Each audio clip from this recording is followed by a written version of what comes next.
Hello पिलामाने welcome to our channel पिलामाने आज आम तुम षष्ठ श्रेणी साहित्य बही जहाँकि साहित्य सुधा बही द्वितीय पाठ जहाँकि देख हॉकी यही पाठटीर समस्त प्रश्न उत्तर आम आज ये भिडियोटी आलोचना करवा। भिडियोटी आरंभ करने आगु कही रखा चाहे जदि भिडियोटी भल लगे ताली भिडियो को निश्चय गोटे लाइक कर चैनल को सब्सक्राइब करिकी रख जहाद्वारा यही आगक आसवाकुवा समस्त पाठर प्रश्न उत्तर तुम मैंने अति सहजरे जापर।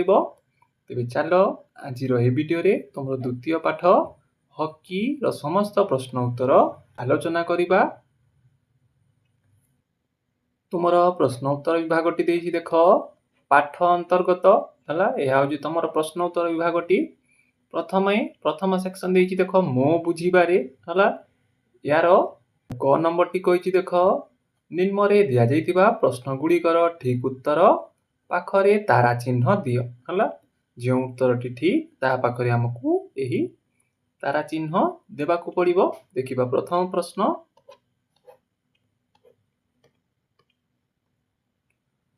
प्रश्न टी देछि देख स्वास्थ्य ही संपद कारण स्वास्थ्य ठीक थिले आमे सुंदर देखा जाऊं आमको समस्ते भल पाती आमे विभिन्न कार्य करने को समर्थ हेउ से आमे बहुत धन संपद पाई थाउ।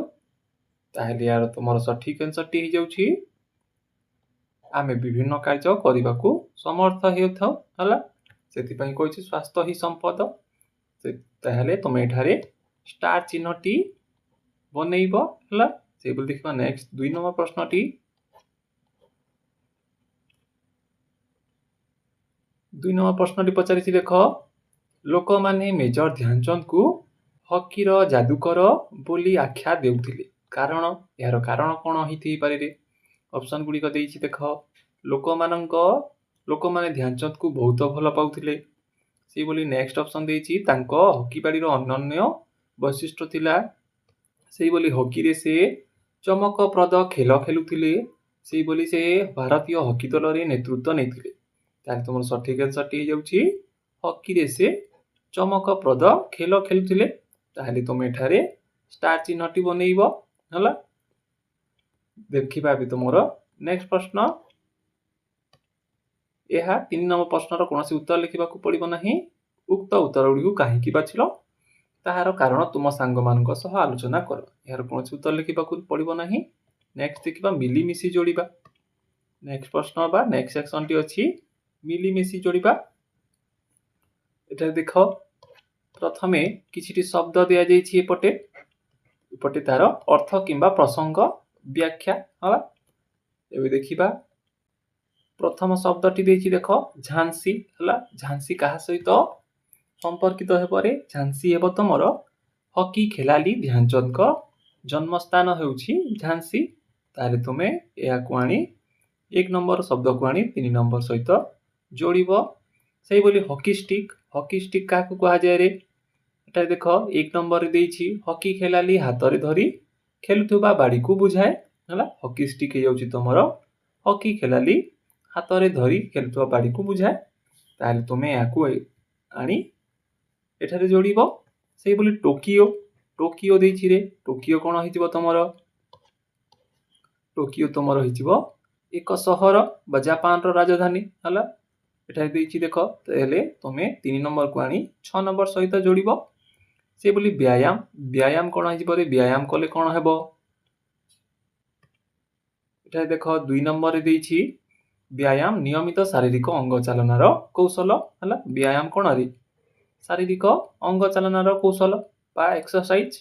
ताले तुमे 4 नंबर को आनी 2 नंबर सहित जोड़िबो से बोली देछि माइकल किंडो किए रे एठा देख 4 नंबर तुम देछि ओडिसा रो जणे हॉकी खेलाली माइकल किंडो से 1975 मसिया रे अनुष्ठित विश्व हॉकी प्रतियोगिता रे भाग नेई भारत को विश्व विजयी करथिले एवं तांकर घर ओडिसा रो सुंदरगढ़ रे अवस्थित हला।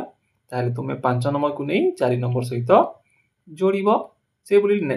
नेक्स्ट बा लास्ट शब्द टी देछि देख ओलंपिक कोन रे एक अंतर्जातीय खेल अनुष्ठान ଏହା ପ୍ରତି 4 ବର୍ଷରେ ଥରେ ଖେଳା ଯାଇଥାଏ। ତାହେଲେ ତୁମେ ଏଇ 6 ନମ୍ବରକୁ ଆଣି 5 ନମ୍ବର ସହିତ ଯୋଡ଼ିବ। ଏହା ଥିଲା ତୁମର ମିଳିମିଶି ଯୋଡ଼ିବା ପ୍ରଶ୍ନ ଗୁଡ଼ିକର ଉତ୍ତର। ଏବେ ଦେଖିବା ନେକ୍ସଟ ସେକ୍ସନଟି ଦେଇଛି ଦେଖ ବାକ୍ୟ ସମ୍ପର୍କିତ ଆଲୋଚନା।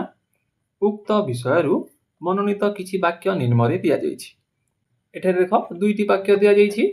ଏହାକୁ ଧ୍ୟାନର ସହ ପଢ଼ ଏବଂ ଏହା ଉପରେ ଚିନ୍ତା କର। ତୁମେ ଏହାର ଅର୍ଥ କ'ଣ ବୁଝିଲ ଦଳରେ ଆଲୋଚନା କରି ଲେଖ।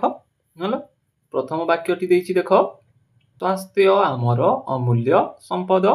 ସେ ବୋଲି ଖ ନମ୍ବର ବାକ୍ୟଟି ଦେଇଛି ଦର୍ଶକ ବୃନ୍ଦ ତାଙ୍କୁ ଏକ ସ୍ୱରରେ ହକି ଖେଳର ଯାଦୁକର ବୋଲି ଆଖ୍ୟା ଦେଇଥିଲେ। ହେଲା, ଏହିଭଳି 2ଟି ବାକ୍ୟ ଦେଇଛି। ଏହାର ଅର୍ଥ ଆମକୁ ଲେଖିବାକୁ ପଡ଼ିବ। କ ନମ୍ବର ବାକ୍ୟଟିର ଅର୍ଥ ଲେଖିବ ବା ଭାବାର୍ଥ ସ୍ୱାସ୍ଥ୍ୟ ଠିକ୍ ଥିଲେ ଆମେ ସମସ୍ତ ପ୍ରକାର କାର୍ଯ୍ୟ କରିପାରୁ। ଧନ ସମ୍ପଦ ହରାଇଲେ ପୁନର୍ବାର ଉପାର୍ଜନ କରିହୁଏ, କିନ୍ତୁ ସ୍ୱାସ୍ଥ୍ୟ ହରାଇଲେ ତାହା ଫେରି ପାଇବା କଷ୍ଟକର। ତେଣୁ ସ୍ୱାସ୍ଥ୍ୟକୁ ସବୁଠାରୁ ବଡ଼ ସମ୍ପଦ ଭାବରେ ଗ୍ରହଣ କରାଯାଇଛି। ଏହିଭଳି ତୁମେ ନିମ୍ନଲିଖିତ ବାକ୍ୟର ଅର୍ଥଟି ଲେଖିପାରିବ। ସେହିଭଳି ଖ ନମ୍ବର ବାକ୍ୟଟି ଦେଇଛି ଦେଖ ଦର୍ଶକମାନେ ତାଙ୍କୁ ଏକ ସ୍ୱରରେ ହକି ଖେଳର ଯାଦୁକର ବୋଲି ଆଖ୍ୟା ଦେଉଥିଲେ। ଏହାର ଅର୍ଥଟି ଲେଖିବ ତୁମେମାନେ ମେଜର ଧ୍ୟାନଚାନ୍ଦଙ୍କ ହକି ଖେଳରେ ଅସାଧାରଣ ଦକ୍ଷତା ଥିଲା। ତାଙ୍କର ବାଡ଼ି ଚଲାଇବାର ଶୈଳୀ ଦର୍ଶକଙ୍କୁ ମୁଗ୍ଧ କରୁଥିଲା। ଲୋକେ ଭାବୁଥିଲେ ଯେପରି ସେ ଯାଦୁ କରୁଛନ୍ତି, ତେଣୁ ତାଙ୍କୁ ହକିର ଯାଦୁକର କୁହାଯାଉଥିଲା। ହେଲା, ଏହିଭଳି ତୁମେ ଖ ନମ୍ବର ବାକ୍ୟଟିର ଅର୍ଥ ଲେଖିପାରିବ। ସେଇଭଳି ଦେଖିବା ତୁମର ନେକ୍ସଟ ପ୍ରଶ୍ନଟି। ତୁମର ନେକ୍ସଟ ସେକ୍ସନଟି ଦେଇଛି ଦେଖ ବୁଝି ବିଚାରି ଲେଖ। ପ୍ରସଙ୍ଗଟିକୁ ଆଉ ଥରେ ପଢ଼ ଏବଂ ନିମ୍ନରେ ଦିଆଯାଇଥିବା ପ୍ରଶ୍ନ ଗୁଡ଼ିକୁ ବୁଝି ଉତ୍ତର ଲେଖ। ଏଠାରେ ଦେଖ 2ଟି ପ୍ରଶ୍ନ ଦେଇଛି। କ୍ରୀଡ଼ା ଦ୍ୱାରା ଆମର କି ଉପକାର ହୁଏ? ପ୍ରଥମ ପ୍ରଶ୍ନ। ଖ ନମ୍ବର ପ୍ରଶ୍ନ ଦେଇଛି ଝାନ୍ସିର ବୀର କିଏ? ହକି ଖେଳ ପ୍ରତି ତାଙ୍କର ଅବଦାନ ସମ୍ପର୍କରେ ଲେଖ। ଝାନ୍ସିର ବୀର କିଏ ରେ? ଧ୍ୟାନଚାନ୍ଦ। ହେଲା, ତାହେଲେ ଏହାର ଉତ୍ତର ଗୁଡ଼ିକ ଲେଖିବ। କ ନମ୍ବର ପ୍ରଶ୍ନଟିର ଉତ୍ତର ଲେଖିବ ଖେଳ ଆମକୁ କେବଳ ଆନନ୍ଦ ଦିଏ ନାହିଁ, ଏହା ଆମର ଶରୀର ଗଠନରେ ମଧ୍ୟ ସାହାଯ୍ୟ କରେ। ନିୟମିତ ଖେଳ ଓ ବ୍ୟାୟାମ ଦ୍ୱାରା କ'ଣ କ'ଣ ଉପକାର ହୋଇଥାଏ ତାହା ଲେଖିବ। ପ୍ରଥମେ ଲେଖିବ ଶରୀର କର୍ମଠ ଓ ବଳିଷ୍ଠ ହୁଏ। ସେହିଭଳି ଅଙ୍ଗ ପ୍ରତ୍ୟଙ୍ଗ ସୁଗଠିତ ହୁଏ। ସେଭଳି ଶରୀରରେ ମାଂସପେଶୀ ଦୃଢ଼ ହୁଏ। ନେକ୍ସଟ ଲେଖିବ ପ୍ରଶ୍ୱାସ ପ୍ରକ୍ରିୟା ସୁଦୃଢ଼ ହୁଏ ଓ ଅମ୍ଳଜାନ ଶରୀରକୁ ଠିକ୍ ଭାବରେ ଯାଏ। ସେଭଳି ନେକ୍ସଟ ଲେଖିବ ମାନସିକ ପରିଶ୍ରମ କରୁଥିବା ଲୋକଙ୍କ ପାଇଁ ଖେଳ ଏକାନ୍ତ ଆବଶ୍ୟକ। ହେଲା, ଏହିଭଳି ତୁମେ ବିଭିନ୍ନ ଉପକାର ଗୁଡ଼ିକ ଲେଖିପାରିବ। ସେଭଳି ଦେଖିବା ଖ ନମ୍ବର ପ୍ରଶ୍ନଟିର ଉତ୍ତର। ଖ ନମ୍ବର ପ୍ରଶ୍ନ ପଚାରିଥିଲା ଧ୍ୟାନଚାନ୍ଦ କିଏ? ହକି ଖେଳ ପ୍ରତି ତାଙ୍କର ଅବଦାନ ସମ୍ପର୍କରେ ଲେଖ। ଏହାର ଉତ୍ତରଟି ଲେଖିବ ମେଜର ଧ୍ୟାନଚାନ୍ଦ ଜଣେ ପ୍ରସିଦ୍ଧ ଭାରତୀୟ ହକି ଖେଳାଳି ଥିଲେ। ତାଙ୍କୁ ହକିର ଯାଦୁକର କୁହାଯାଏ। ତାଙ୍କର ହକି ବାଡ଼ି ଚଲାଇବାର ଅସାଧାରଣ କୌଶଳ ଥିଲା। ତାଙ୍କ ଖେଳ ଦେଖି ଦର୍ଶକମାନେ ମନମୁଗ୍ଧ ହୋଇଯାଉଥିଲେ। ତାଙ୍କର ସଂଗଠନ ଓ ଉଦ୍ୟମ ଫଳରେ ହକି ଭାରତର ମୁଖ୍ୟ ଖେଳରେ ପରିଣତ ହୋଇଛି। ସେହିଭଳି ଆଗକୁ ଲେଖିବ ସେ ଭାରତକୁ ଅନେକ ଅନ୍ତର୍ଜାତୀୟ ପ୍ରତିଯୋଗିତାରେ ସ୍ୱର୍ଣ୍ଣ ଜୟ କରିଛନ୍ତି ବା ସ୍ୱର୍ଣ୍ଣ ପଦକ ଜିତେଇଛନ୍ତି। ସେଭଳି ତାଙ୍କର ଆଦର୍ଶ ଭାରତୀୟ ଖେଳାଳିମାନଙ୍କୁ ଅନୁପ୍ରାଣିତ କରିଛି। ଏହିଭଳି ତୁମେ ଖ ନମ୍ବର ପ୍ରଶ୍ନଟିର ଉତ୍ତର ଲେଖିବ। ତୁମର ନେକ୍ସଟ ସେକ୍ସନଟି ଦେଇଛି ଦେଖ ସ୍ମୃତି କଥାକୁ ଗଦ୍ୟରେ ଲେଖ। ଏଠାରେ ଯେପରି ଦିଆଯାଇଛି ଦେଖ ଧ୍ୟାନଚାନ୍ଦଙ୍କ ଅସାଧାରଣ କ୍ରୀଡ଼ା ନୈପୁଣ୍ୟ ଦେଖି ଲୋକମାନେ ସନ୍ଦେହ କଲେ ଯେ ସେ କୁହୁକ ବାଡ଼ି ବ୍ୟବହାର କରୁଛନ୍ତି। ଉକ୍ତ ବାକ୍ୟଟିକୁ ପଢ଼ିଲେ ଏମିତି ଲାଗେ ଯେପରି ଲେଖକ ଧ୍ୟାନଚାନ୍ଦଙ୍କ ଅସାଧାରଣ ଦକ୍ଷତାକୁ ପାଠକଙ୍କ ସହ ପରିଚିତ କରାଇଛନ୍ତି। ତୁମେ ଯଦି ଧ୍ୟାନ ଦେବ ତେବେ ଏହି ପାଠରେ ଏପରି ଅନେକ ବିଶେଷ କଥା ତୁମ ନଜରକୁ ଆସିବ। ଏହି ପାଠକୁ ଆଉ ଥରେ ପଢ଼ ଓ ନିମ୍ନ ପ୍ରଶ୍ନ ଗୁଡ଼ିକର ଉତ୍ତର ଲେଖିବାକୁ ପଡ଼ିବ। ପ୍ରଶ୍ନଟି କହିଛି ଦେଖ ସାଙ୍ଗମାନଙ୍କ ସହ ଦଳରେ ବସି ଏହି ପ୍ରସଙ୍ଗରେ ଥିବା विशेष कथाकू आलोचना करी तालिका प्रस्तुत कर से बोली ख नंबर प्रश्न पचारि प्रस्तुत कर तालिका को श्रेणी रे उपस्थापन कर क नंबर प्रश्नटीर उत्तर लिखिबा ख नंबरटी केवल तुमको श्रेणी रे कहिबाकू पड़िबो जहाँ तुमे एठारे तालिका प्रस्तुत कल यार उत्तरटी लिखिबो देख तालिकार नमूना हला जहाँ तुमे प्रस्तुत करिबो प्रथमे लिखिबो मेजर ध्यानचंद को हकी बाड़ी चलेबार असाधारण दक्षता से बोली तांकू हकीर जादूगर कुहाजिबार कारण से बोली नेक्स्ट हकी खेलर उत्पत्ति और इतिहास से बोली नेक्स्ट लिखिबो भारत रे हकीर विकास रे मेजर ध्यानचंद को अवदान से बोली माइकल किंडोंग को भली ओडिशार हकी खेलाड़ी मानकर अवदान से बोली नेक्स्ट लिखिबो आदिवासी अंचल रे हकी खेलर प्रसार हला एई बोली विभिन्न प्रसंग बा विशेष कथा गुडी को तुमे विशेष कथा गुडीकर तालिका तुमे प्रस्तुत करि परिबो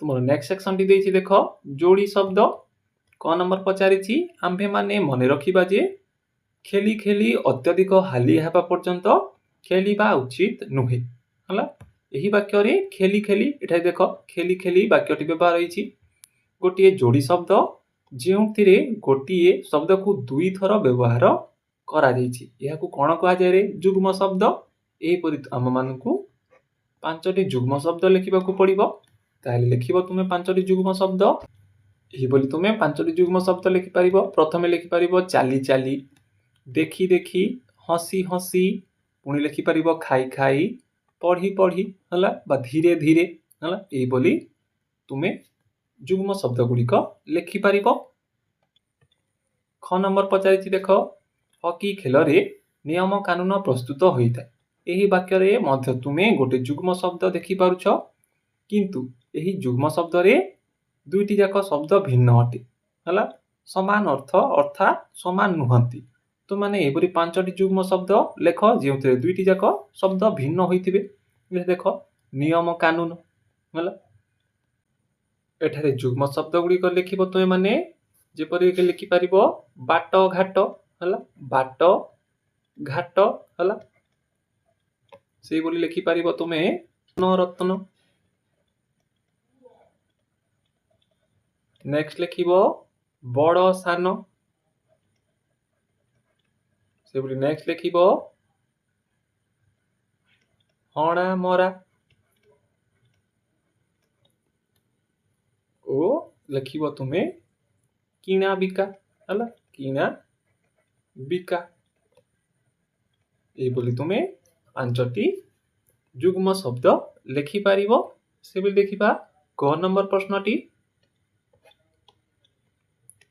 ग नंबर प्रश्नटी पचारिछि देखो टेबुल टेनिस पुची प्रभृति खेल उभय घरे घर भितरे एटा देखो भितरे ओ बाहरे खेला जाए हला एही वाक्यटी रे जेउ शब्द दुईटी तलेगार दिया जाइछि एटा देखो भितरे तलेगार दिया जाइछि ओ बाहरे ताकू ध्यानर सह पढ़ आमे एही शब्द को मध्य एही पर लिखि परिबा भितरे बाहरे एहा एक जोड़ी शब्द होई जिवो बा जुग्म शब्द शब्दटी परस्पर विपरीत अर्थ को बुझाउछि से बोली निम्न रे दिया जितबा शब्द गुडी को जुग्म शब्द रे प्रकाश कर हला तले दिया जितबा शब्द गुडी को हमकु जुग्म शब्द रे प्रकाश करबा को पड़िबो एठारे जेपरि देछि देखो भलो ओ मंद या को हमें लिखि परिबा कोन भलो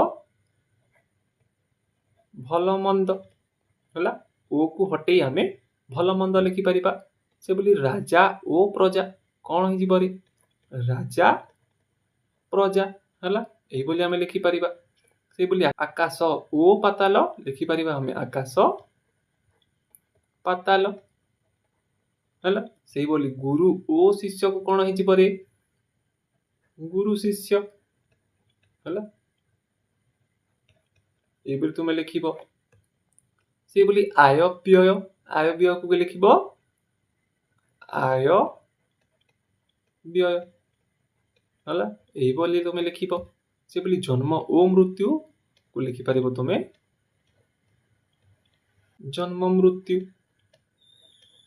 एही बोली तुमे जुग्म शब्द गुडी को लिखि परिबो एबे देखिबा तमरो नेक्स्ट सेक्शन टी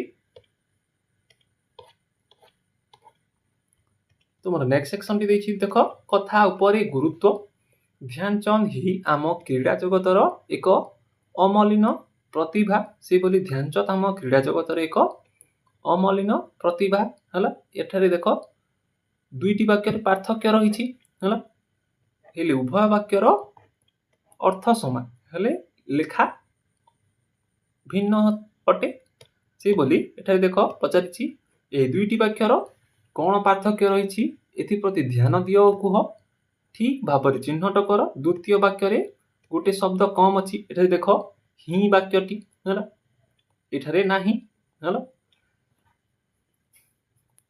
यही गोटे शब्द नथिबारु वाक्यर अर्थ समान पार्थक्य आसुछि सेही बोली आग को देखिबा आमे निजर कथा उपरे गुरुत्व देबा पई किछि विशेष शब्दर प्रयोग करू जेपरिक ही मध्य तेबे बोली इत्यादि पाठरू एही बोली शब्द वाक्य बाछि लेख ध्यान दियो जदि वाक्य रे एही शब्द गुड़िक न थांता तेबे यार अर्थ उपरे की शब्द एही शब्द गुड़िकर प्रभाव कौन पड़ी थांता हला यार उत्तर तुमे बहिरू खोजी जो शब्द गुड़िकरे बा जो वाक्य गुड़िकरे ही मध्य तेबे बोली लगी अछि से शब्द वाक्य गुड़िको तुमे खोजी एठारे लेखिबो हला एबे देखिबा नेक्स्ट प्रश्नटी नेक्स्ट तमर अछि पाठ बाहर प्रथम देछि तुम कथा क नंबर देछि देख तुमे बड़ हेले जणे हॉकी खेलाली हेबो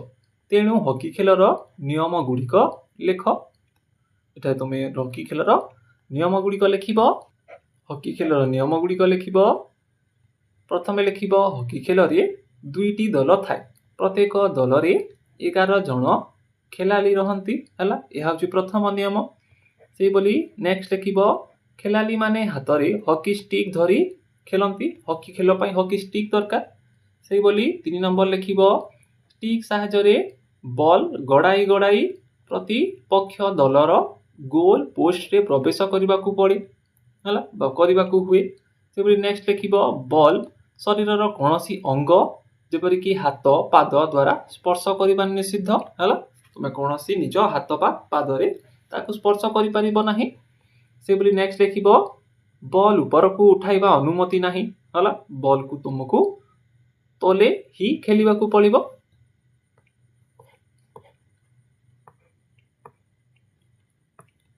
से बोली नेक्स्ट नियमटी लिखिबो खेल दुई अर्ध भाग रे खेला जाए हला बा फर्स्ट हाफ सेकंड हाफ रे खोला जाए प्रत्येक अर्ध 35 मिनिट हला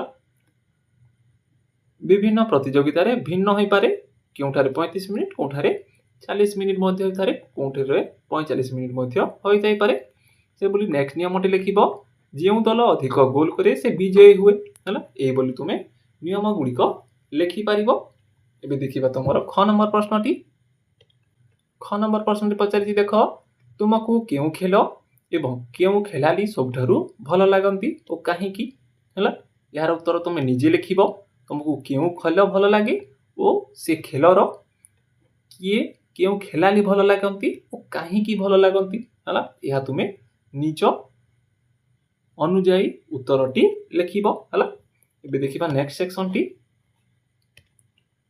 टी देछि देख समाचार पत्र बा संवाद पत्र क नंबर पचाइछि तुमे संवाद पत्र पढ़ कि जदि पढ़ ताहे लेखिबो हां संवाद पत्र गुडी करे प्रतिदिन खेल संवाद गुडीक पई गोटिए पृष्ठा प्रकाशित हुए तुम माने देखिथिबो तुमे जदि संवाद पत्र पढुथबो ताहेले संवाद पत्रर पछपटे हला सर्वशेष रे खेल विषय रे आलोचना होई थाए तुम घरे किंबा पुस्तकालय रे थिबा गत सप्ताहर संवाद गुडीक देख सेथिरु तुम पसंदर एक खेल विषय रे निज खाता रे लेख यह तुमे निजे से खेलटी रो विषय रे लेखिबो जहा तुमको भल लागे से बोल देखिबा ख नंबर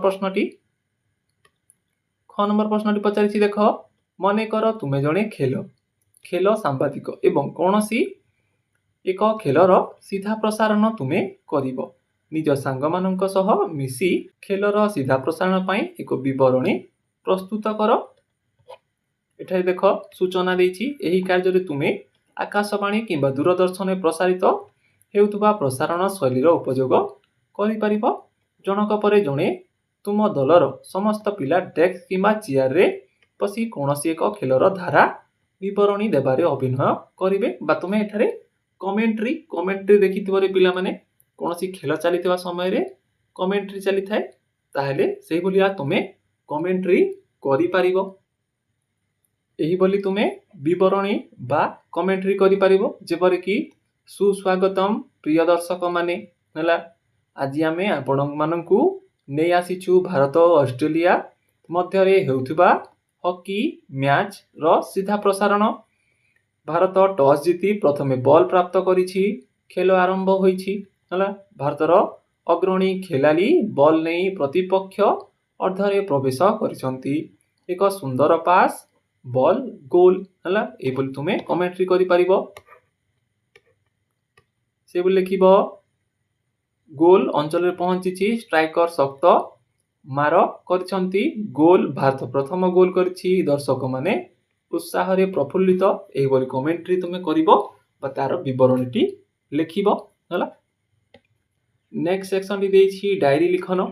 କେତେକ ଲୋକ ପ୍ରତିଦିନ ତାଙ୍କ ଜୀବନରେ ସେହି ଘଟିଥିବା ଘଟଣାବଳୀ ବା ଦେଖିଥିବା କଥାକୁ ଲେଖି ରଖନ୍ତି, ତାହାକୁ ଡାଏରୀ ଲିଖନ କୁହାଯାଏ। କେହି ଡାଏରୀ ଲିଖନ କରନ୍ତି। ହେଲା ସେଭଳି ତୁମେ ନିଜର ମନର କଥା ଏବଂ ଚିନ୍ତାଧାରା ଲେଖିବାକୁ ଚାହୁଁଛ କି? ଯଦି ହଁ, ତେବେ ଆଜିଠାରୁ ହିଁ ଲେଖିବା ଆରମ୍ଭ କର। ହେଲା ସେଇଭଳି ନେକ୍ସଟ ଦେଇଛି ତୁମେ ପ୍ରତିଦିନ ଥରେ ହେଉ କି ଅନେକ ଥର ହେଉ ନିଜର ମନର ଭାବନାକୁ ଲେଖିପାରିବ। ସେଇ ଡାଏରୀରେ ଲେଖିବା ସମୟରେ ଶବ୍ଦ କିମ୍ବା ବାକ୍ୟର କୌଣସି ସୀମା ନାହିଁ। ତୁମେ ଚାହିଁଲେ 2ଟି ବାକ୍ୟ ହେଉ କି 2 ପୃଷ୍ଠା ହେଉ, ଯାହା ମନକୁ ଆସୁଛି ତାହାକୁ ଠିକ ଶବ୍ଦ ସଂଯୋଜନା କରି ସୁନ୍ଦର ଭାବରେ ଲେଖିପାରିବ। ହେଲା ଏହା ହେଉଛି ତୁମର ଡାଏରୀ ଲିଖନ। ସେଭଳି ନେକ୍ସଟ ଦେଖିବା। ଏଠାରେ ଦେଖ କହିଲ ଦେଖି, ଏଠାରେ ଆକର୍ଷଣୀୟ ରାସ୍ତା ଖୋଜ। ଖେଳ ଚିତ୍ର ଦିଆଯାଇଛି, 3 ଜଣ ଖେଳୁଛନ୍ତି। କେଉଁ ଖେଳାଳି ଜଣକ ଗୋଲ୍ କରିପାରିବ ତାହା ତୁମ ରାସ୍ତା ଖୋଜ। ଏଠାରେ ଦେଖ ଗୋଟେ ଚିତ୍ର ଦେଇଛି, କିଏ ଗୋଲ୍ କରିପାରିବ ତାହା ତୁମକୁ କହିବାକୁ ପଡ଼ିବ। ଆଗକୁ ଦେଖିବା ଝରକାରୁ। ତୁମେ ଭାରତର ଜାତୀୟ ଖେଳ ହକି ବିଷୟରେ ବହୁତ କିଛି କଥା ଜାଣିଲଣି। ବର୍ତ୍ତମାନ ଆମେ ହକି ପରି ଅନ୍ୟ ଏକ ଖେଳ ବିଷୟରେ ପଢ଼ିବା, ଯାହାକି ତୁମ ପରି ଲକ୍ଷ ଲକ୍ଷ ପିଲା ସେମାନଙ୍କ ଗଳି ଏବଂ ଗ୍ରାମରେ ଖେଳନ୍ତି। ଏହି ଖେଳର ନାମ ହେଉଛି ଦାଣ୍ଡି ବା ଗୋଥା। ହେଲା ଯେପରି ଏଠାରେ ଦେଖ ବ୍ୟାଖ୍ୟାଟି ଦିଆଯାଇଛି, ଦାଣ୍ଡି ବା ଗୋଥା। ଏହି ଖେଳ ବିଷୟରେ ତୁମେ ଏଠାରୁ ପଢ଼ି ବୁଝିପାରିବ। ଏବେ ଦେଖିବା ଆମେ ନେକ୍ସଟ ପ୍ରଶ୍ନ ଗୁଡ଼ିକ। ଦେଖ ବୁଝ ଓ କର। ତୁମେ ଏହି ଖେଳର ନିୟମକୁ ଭଲ ଭାବରେ ପଢ଼ିଲ ଓ ବୁଝିଲ। ବର୍ତ୍ତମାନ ତୁମ ସାଙ୍ଗମାନଙ୍କ ସହ ଦାଣ୍ଡି କିମ୍ବା ଗୋଥ ଖେଳଟିକୁ ଖେଳ। ଏହା ଖେଳିବା ପାଇଁ ଏହା କୌଣସି ଉତ୍ତର ଲେଖିବାକୁ ପଡ଼ିବ ନାହିଁ। ନେକ୍ସଟ ମଧ୍ୟ ଏଠାରେ ବର୍ତ୍ତମାନ ଏହିପରି ଗୋଟେ ଖେଳର ନିୟମ ଲେଖ, ଯେପରି ସବୁକୁ ସେଗୁଡ଼ିକୁ ପଢ଼ିବା ପରେ କୌଣସି ପିଲା ସେହି ଖେଳକୁ ବୁଝିପାରିବ ଓ ଖେଳିପାରିବ। କୌଣସି ଖେଳ ବିଷୟରେ ଖେଳର ନିୟମ ବିଷୟରେ ତୁମେ ଏଠାରେ ଲେଖିପାରିବ। ସେଭଳି ନେକ୍ସଟ ଦେଇଛି ଅନୁସନ୍ଧାନ କର। ଏହା ହେଉଛି ତୁମର ଆଜିର ଭିଡ଼ିଓର ଶେଷ ସେକ୍ସନଟି ଡିସ୍କସନ୍ କରିବା ଆଗରୁ କହି ରଖିବାକୁ ଚାହେଁ, ପିଲାମାନେ ଯଦି ଭିଡ଼ିଓଟି ଭଲ ଲାଗିଥାଏ ତାହେଲେ ଭିଡ଼ିଓକୁ ନିଶ୍ଚୟ ଗୋଟିଏ ଲାଇକ୍ କରିବ ଓ ଚ୍ୟାନେଲକୁ ସବସ୍କ୍ରାଇବ୍ ମଧ୍ୟ କରିକି ରଖ, ଯାହାଦ୍ୱାରା ଏହିଭଳି ଆଗକୁ ଆସିବାକୁ ଥିବା ସମସ୍ତ ପାଠର ପ୍ରଶ୍ନ ଉତ୍ତର ତୁମେମାନେ ଅତି ସହଜରେ ପାଇପାରିବ। ନେକ୍ସଟ ସେକ୍ସନଟି ଦେଇଛି ଦେଖ ନିମ୍ନରେ ହକି ଖେଳ ଅଲିମ୍ପିକ ଧ୍ୟାନଚାନ୍ଦଙ୍କ ବିଷୟରେ ଆଧାରିତ କିଛି ପ୍ରସଙ୍ଗ ପ୍ରଦାନ କରାଯାଇଛି। ସେ ବିଷୟରେ ପାଠାଗାର ଇଣ୍ଟରନେଟରୁ ଖୋଜି ପଢ଼ ଓ ଲେଖ। ଏଠାରେ ଦେଖ ହକିର ଯାଦୁକର, ଅଲିମ୍ପିକ ମେଜର ଧ୍ୟାନଚାନ୍ଦ ସହ ସାକ୍ଷାତକାର, ସେଭଳି ଓଡ଼ିଶାର ହକି ଖେଳ ବିଷୟରେ ଦିଆଯାଇଛି। ଏହି ସମସ୍ତ ବିଷୟରେ ତୁମେମାନେ ଇଣ୍ଟରନେଟରୁ ଖୋଜି ବା ପାଠାଗାରରୁ କୌଣସି ବହି ଆଣି ପଢ଼ି ବା ଇଣ୍ଟରନେଟରୁ ଖୋଜି ତୁମେ ଏ ବିଷୟରେ ପଢ଼ିପାରିବ ବା ଏ ବିଷୟରେ ତୁମେ ଲେଖିପାରିବ। ଏହା ଥିଲା ତୁମର ସମ୍ପୂର୍ଣ୍ଣ ପ୍ରଶ୍ନ ଉତ୍ତରଟି।